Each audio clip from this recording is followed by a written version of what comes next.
everyone, this is Sincere, a Teacher Sincere's channel, and welcome.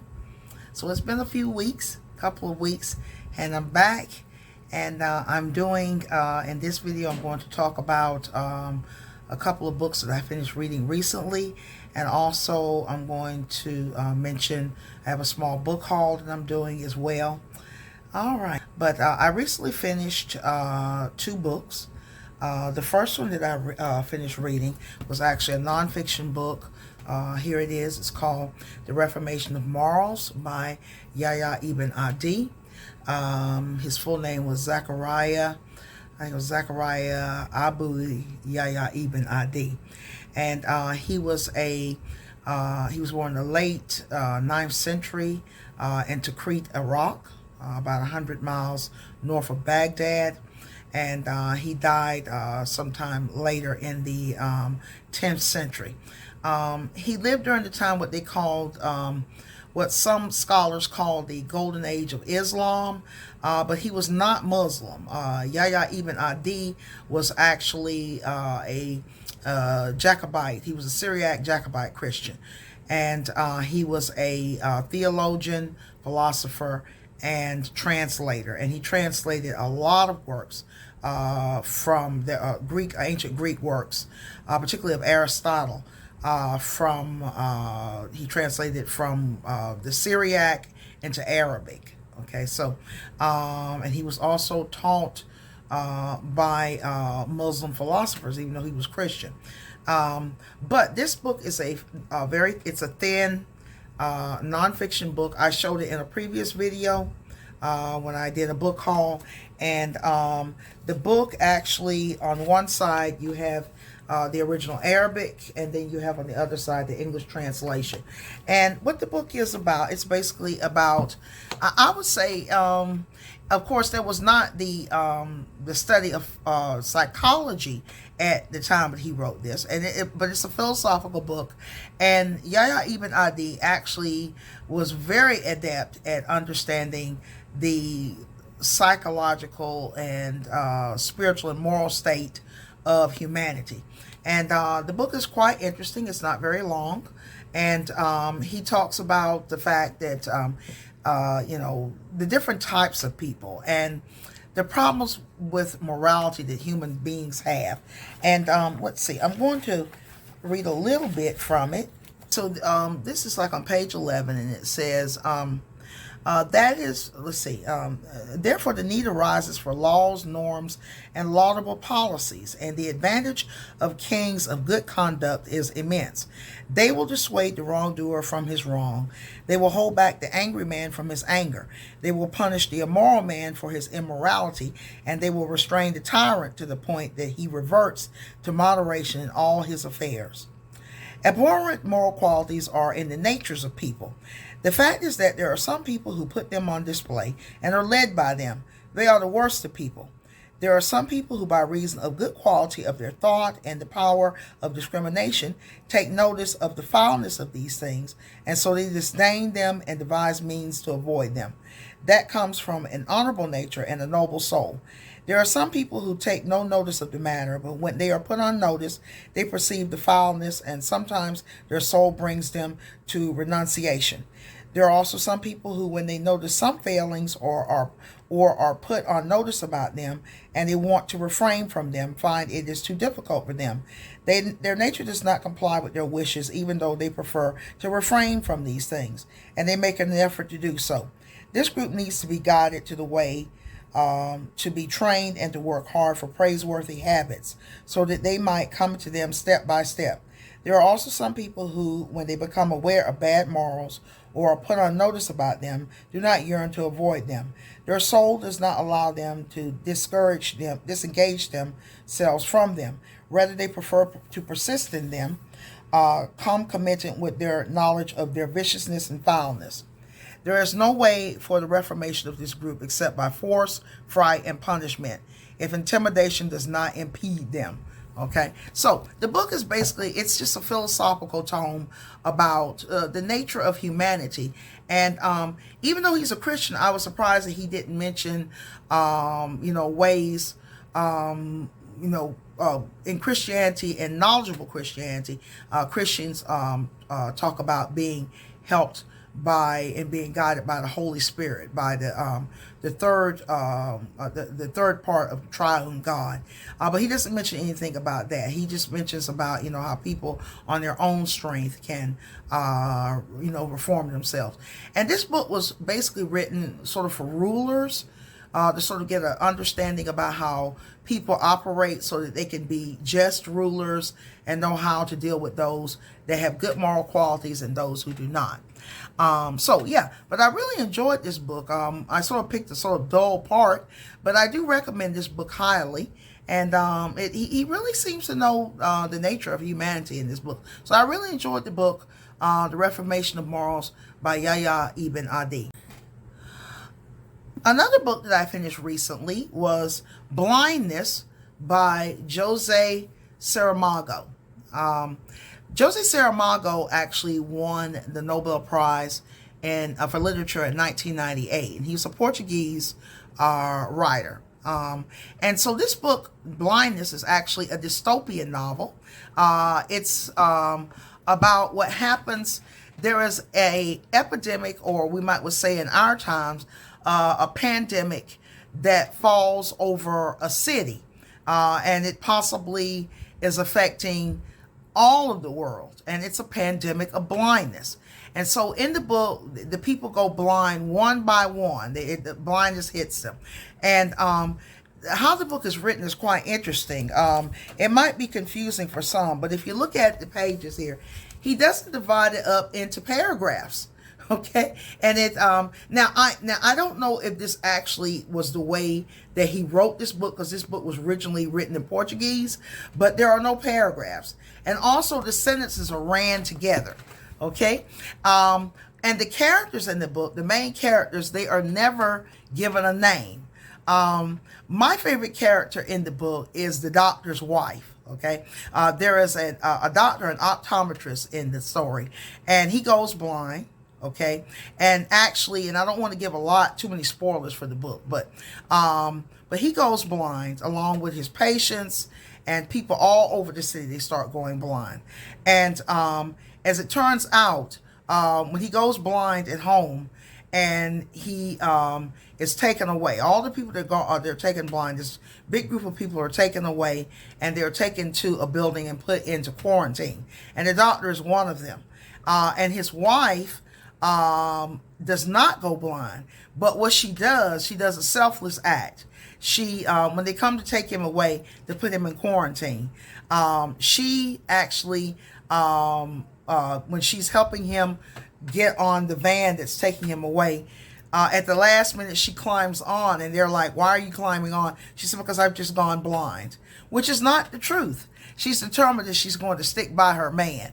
So she goes into quarantine, and what the book looks at is when people are put into very desperate situations, what are the lengths that they will go for survival? What will they do? Will they be able to maintain their humanity?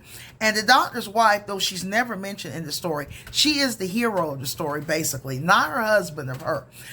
She is a very selfless individual, very courageous, and in the end, it's an interesting book. Okay, now it may be, like I said, for some difficult to follow along because there are no division of paragraphs, or it's like hardly none.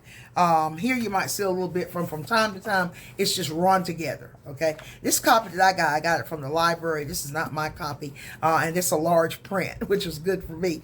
But anyway, I do recommend this book. I gave 4 stars on Goodreads. On Goodreads, some of my Goodreads friends were actually reading this book a few years ago, and it was quite popular. And like I usually do, after everything has lost its popularity, that's when I jump on it. So yeah, but I did enjoy this book. I gave it 4 stars. I was sort of tempted to give it 5, but because I gave it 4 because the novel it can be very depressing at times. Okay, it can be philosophical, it can be depressing, It can be violent, very violent and disturbing at times. So I gave it 4 stars mostly because it was rather depressing. There's a little bit of humor at times as well, but it looks at what happens to people. How do people go to different stages of desperation and degradation when they are put on an incredibly amounts of stress? Can they maintain their dignity? I think this is what the book is about. I know finishing it up, it made me think a lot about Gaza, and I've been looking at so many videos over the past month, and it just sort of mentally got to me, made me exhausted, and so I'm not looking at many of them now because they really got to me. And you might can notice from my face that I look pretty tired. I've had one of my students, this Japanese that lives here in the United States. Her husband is working here for a company here, and I told twice. She's told me, "You look really tired. Are you okay?" And I told her yesterday. I said, "Well," I said, "I'm glad you're telling me this." I said, "Because I've had to back away from following so much about Gaza," and I said, "Yeah, I said I'm mentally exhausted. I really am mentally and physically exhausted." I said, and I said, "I'm glad you told me this twice." I said, because it's made me, I know now that I really need to back away from things and, not forget about it or, try to diminish the importance of it or the tragedy of it, but to back away from so much of this to sort of save myself. So I highly recommend Blindness if you like dystopian novels sort of on the philosophical side. I really enjoyed it. So Jose Saramago, Nobel Prize winner. After I finished Blindness, I just finished Blindness the other night. I'm now reading the 3rd book in the Makana mystery series, The Ghost Runner by Parker Bilal. I had mentioned the Makana series before. Makana, the main character Makana, he is a Sudanese private investigator. He is an exile from Sudan. He is a widower. He lost his wife and his daughter in unrest in his country. And so he lives in exile in Cairo. And so this is the 3rd book in the series. I think there's about 6. So I started The Ghost Runner the other day. And I'll read a little bit about what it says. It says, it is 2002, and as tanks roll into the West Bank and the reverberations of 9/11 echo across the globe, tensions are running high on Cairo's street. Private investigator Makana, in exile from his native Sudan and increasingly haunted by memories of his wife and daughter, is shaken out of his despondency when a routine surveillance job leads him to the horrific murder of a teenage girl. In a country where honor killings are commonplace and the authorities seem all too eager to turn a blind eye, Makana determines to track down the perpetrator. He finds unexpected assistance in Zara, a woman who seems to share Makana's hunger for justice. Seeking answer in the dead girl's past, he travels to Siwa, an oasis town on the edge of the Sahara, where the law seems disturbingly far away and old grievances simmer just below the surface. As violence follows him through the twisting, sand-blown streets and an old enemy lurks in the shadows, Makana discovers that the truth can be as deadly and as, I'm not sure because it's got a piece of tape here, something, as the desert beneath his feet. Okay. I like the Makana series. Makana is a character. He doesn't talk a lot. Okay. So I'm waiting to see in this book is he's going to talk a lot. In the first book, he was still grieving a lot about his wife and his daughter. So apparently in this one, it's going to talk more about him trying to grapple with the loss of his family. So far I've started reading it. I haven't gotten very far in it, but so far the writing is good. Always so far in the Makana books, the dialogue is very well written, very lively. In this case, and I want to mention the author Parker Bilal. This is his pen name. His actual name is Jamal Majub, and he uses Parker Bilal for his Makana mysteries, for his mystery series, and actually he's a more literary writer. Jamal Majub, or AKA Parker Bilal, he was actually born, he's actually half Sudanese and half British, and he grew up in Khartoum, or Hartum. So yeah, but I'm looking forward very much to reading this. I hope I can finish it up this week. I don't know because it's due back, and it's also, this is another library book. It's not mine. The book by Yahya Ibn Adi was actually my copy, but the two that I have here, Blindness and this one, they're both library copies. Next, I'm going to do a book haul. Because of the crisis and the tragedy of Gaza, I decided I want to learn more about the situation, go more in depth. I know some, I probably know more than the average person, particularly where I live, about the situation there, but I want to educate myself more. So the other week I ordered 3 books, 2 fiction and 2 nonfiction. And I'm going to mention the nonfiction first. The nonfiction, I found out about them on an Instagram page called, I think it's called History and Heritage, and I'm going to put the link in the description.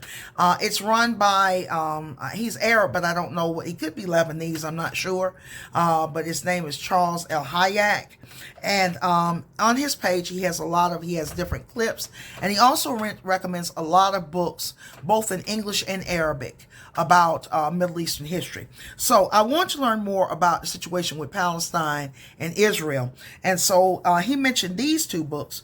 The first is by Eugene Rogan, and it's called The Fall of the Ottomans. Okay, The Great War in the Middle East, 1914 through 1920. He recommended this one. Now, the Ottoman Turks used to rule all the Middle East and across North Africa, okay? And so this book is basically talking about the lead up to the Zionist state of Israel was near the end of the Ottoman Empire, okay? Because Zionism, you started having more Zionists starting to go to Israel around 1882, I think, or 1883, and it really culminated in 1948. And so he gives the history going back, the roots of it. And so I really want to get this book here. He recommended it. Eugene Rogan, let's see, is he, I'm not sure. I'm thinking he might be a British author. I'm not sure. I have to look. Let's see, is he British? Eugene Rogan, I didn't look it up. But he might be, I'm not sure. But you can call me out if I'm wrong. But yeah, and this is a old Penguin edition. I got this used. Also, the next book that the gentleman on the Instagram page recommended was The War for Palestine, Rewriting the History of 1948. This one was edited by Eugene Rogan and also Avi Schleim. I'm not sure, Avi Schleim. Avi Schleim is I may not be saying his name right, but he actually is he is an Iraqi Jew, okay, and he has also written his own books besides this, and so this gives apparently a different, maybe a more unorthodox perspective about what actually happened with Palestine, and so I got this one as well. It is a series of essays, apparently, a series of essays by Avi Schleim and also by Eugene Rogan. And so I got this one. Yeah, they partnered on this, and so I got this one as well used. This had been, I'm not sure if it had been a library book or not. I don't think so. I think it has been. I think there's the barcode, and it might have been a library book as well. The next book that I got is actually by a Palestinian female writer. It's called Against the Loveless World, and it's by Susan Abu Hawa. And here it is. And I had seen this book, and I got it used. It looks new, though, pretty much new. I got it from Abe Books. And this is about a woman named Nar. I'm probably not saying it right, and it's her life story. She is a Palestinian woman in the novel that's in solitary confinement in Israel. It says, as a young woman, she dreamed of marriage and modern appliances, but found herself a jilted bride, struggling with displacement, refugeehood, abandonment, and sexual exploitation. A foul-mouthed critic and passionate dancer, Nard finally returns to Palestine, where she is transformed by the power of her roots, literature, and love. There she reemerges as a radical political thinker who risks everything to reunite her family with their native land. Okay, and so, yeah, so this is about the protagonist in the novel against the loveless world. It seems like, and it's an award-winning book, apparently. Palestine Book Awards. And I got this fiction book, okay? The second one I got, I actually had read a book by her before. Her name was Radwa Asher, and Radwa Asher was an Egyptian writer. Her husband was a poet, a famous Palestinian poet, and I had read her book, Granada, which is about the Moorish kingdom of Spain, El Andalus, as the Arabs, as the Muslims call it. This book is based on a historical event that happened in Palestine, a massacre in the town or the village of Toura, and it's called The Woman from Toura. Okay, and here it is, and I'll read what it says on the back. Rukia was only 13 when the Nakba, which when the Arabs were forced to flee, the Palestinians, many of them were forced to flee to save their lives back in 1948. It's called Nakba is Arabic for the catastrophe. So Rukia was only 13 when the Nakba came to her village in Palestine in 1948. The massacre in Tantura drove her from her home and from everything she had ever known. She had not left her village before, but would never return. Now an old woman, Rukia looks back on a long life in exile, one that has taken her to Syria, Lebanon, the Gulf, and given her children and grandchildren. Through her depth of experience and her indomitable spirit, we live her love of her land, her family, and her people. And we feel the repeated pain of loss and of diaspora. So, yeah, so The Woman from Toura. I'm really looking forward to reading these. I have to say, though, that 2023 has not been a good reading year for me. I am not going to reach my goal of 25 books this year. I think I've read about 14, but there's been a lot of factors. And I teach more students. I teach more hours than I did in the past.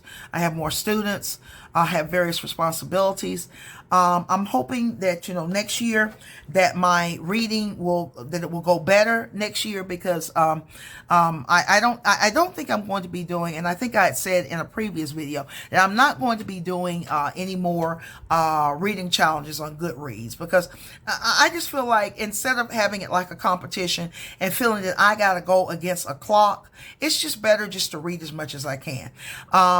So what I'm going to try to do so I can get more reading done, because what I tend to do, I will go days and weeks without reading, okay? And though I just love reading, I adore reading, I'll go days and weeks, I'll be too tired to read, and what I need to do is try to put in at least 30 minutes a day, because what I'll do, once I get on a book, I'll read it in a huge chunk and finish it off, like with Blindness.